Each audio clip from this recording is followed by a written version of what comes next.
வணக்கம், welcome to Chitra Murali's kitchen. இன்னைக்கு நாம வந்து கமலா மாமியாத்துக்கு தான் வந்திருக்கோம். மாமி வந்து சாம்பார் பொடிக்கு அளவு என்ன அப்படிங்கறத சொல்ல போறாங்க. அதுக்கு முன்னாடி மாமி ஆர்த்தி சுப்பிரமணியம் அவங்க வந்து உங்க ஆத்து பக்கத்துல இருந்தாலும் ஒரு 9 வருஷத்துக்கு முன்னாடில இருந்து உங்களுக்கு தெரியுமா? உங்களை ரொம்ப கேட்டுட்டு இருக்கா, உங்க கூட பேசணும்னு வேற ரொம்ப ஆசைப்படுறா. ரொம்ப சந்தோஷமா இருக்கு. நான் தான் எனக்கு இப்போ சரியா ஞாபகம் இல்லை. நான் நேரம் ஒரு நாளைக்கு முடிஞ்சா ஃபோன் பண்ண சொன்னேன். இப்போதான் தெரியும்னு நினைக்கிறேன். சரி, இப்போ ரொம்ப சந்தோஷமா இருக்கிட்டாங்க. ஞாபகம் வச்சுட்டு சொல்றது ரொம்ப சந்தோஷம். ஆமா ஆமா, கண்டிப்பா உங்களை பார்த்தோன்னே அவள் ரொம்ப ஹாப்பி ஆயிடுறா. அதான் இப்போ எங்கே இருக்கான்னு எனக்கே தெரியல, அட்ரஸ் எல்லாம் எனக்கு தெரியல.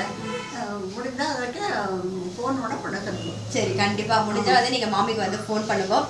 மாமி வந்து இப்போ சாம்பார் பொடி அளவு என்னங்கிறத நமக்கு சொல்லுவா. சாம்பார் பொடி அளவு 1/2 கிலோ மிளகா,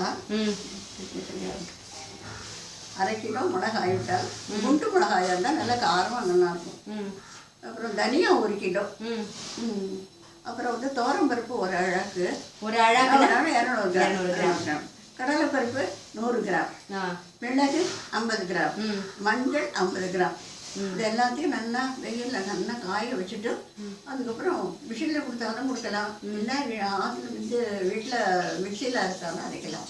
நல்லா இருக்கும். நல்லா அப்படியே வெயில் இல்லை காயலை ஒரே மழை வெயிலாக இருந்ததுன்னா வானலை அடுப்பில் வச்சுட்டு இதை லேசாக ஒரு பரட்டி கையில் சூடு வர அளவுக்கு வறுத்து எடுத்துட்டோம்னாக்க அது வந்து அதே மிக்சியில் அரைச்சா ரொம்ப நல்லா இருக்கும். மஞ்சளை நல்லா நறுக்கணும், நறுக்கி பொடி வரலி மஞ்சள் நீட்டமா இருக்கும். அது நல்லா உடச்சிக்கலாம் இல்லையா?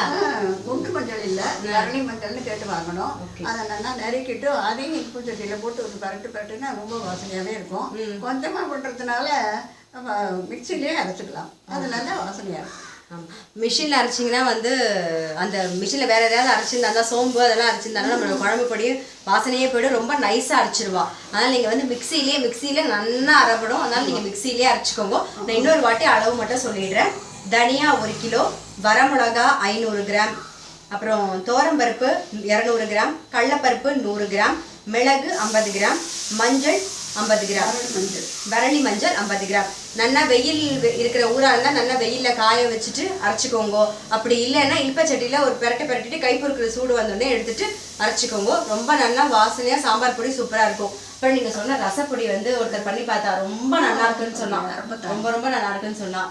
அப்புறம் நான் நார்மலான சாம்பார் பொடி வேறு ஏதாவது இருக்கா மாமி டிப்ஸ்னா? இது சாம்பார்னா தனியாக தனியா கடலைப்பருப்பு, பெருங்காயம், தேங்காய் இதெல்லாம் அரைச்சி விட்ட சாம்பார். அதை வேணா அதுலேயே கொதிச்சு பருப்பு சேர்க்கத்த இந்த பொடியும் நல்லா தனியாக வறுத்து மிக்சியில் அரைச்சிட்டு அதை சேர்த்தா இன்னும் கொஞ்சம் நல்லா வாசனை. இந்த பொடியை யூஸ் பண்ணிட்டு அந்த பொடி ஆமாம், அது மேலே கொஞ்சோண்டு அந்த பொடியை போட்டுட்டு மேலே வாசனைக்கு தனியா கடலைப்பருப்பு, தேங்காய், பெருங்காயம். தனியா, கடலைப்பருப்பு, தேங்காய், பெருங்காயம் இந்த சாம்பார் பொடி அரைச்சிட்டு நீங்க நார்மலா சாம்பார் வைக்கிற மாதிரி வச்சுட்டு பருப்பு ஜலெல்லாம் விட்டதுக்கு அப்புறமா தனியா, கடலைப்பருப்பு, தேங்காய், பெருங்காயம் இதை கொஞ்சம் நல்லா வறுத்துட்டு அரைச்சி அதுல விட்டேன்னா நல்லா அரைச்சி விட்ட சாம்பார் டேஸ்ட்டும் வந்துடும். கரெக்டா மாமி?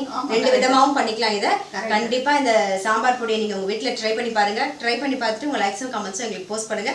எங்க சேனலை கண்டிப்பா சப்ஸ்கிரைப் பண்ணி வச்சுக்கோங்க. அது மட்டும் இல்ல உங்க ஃப்ரெண்ட்ஸ்க்கும் ஷேர் பண்ணுங்க. நான் அடுத்த ரெசிபியில சந்திக்கிறேன்.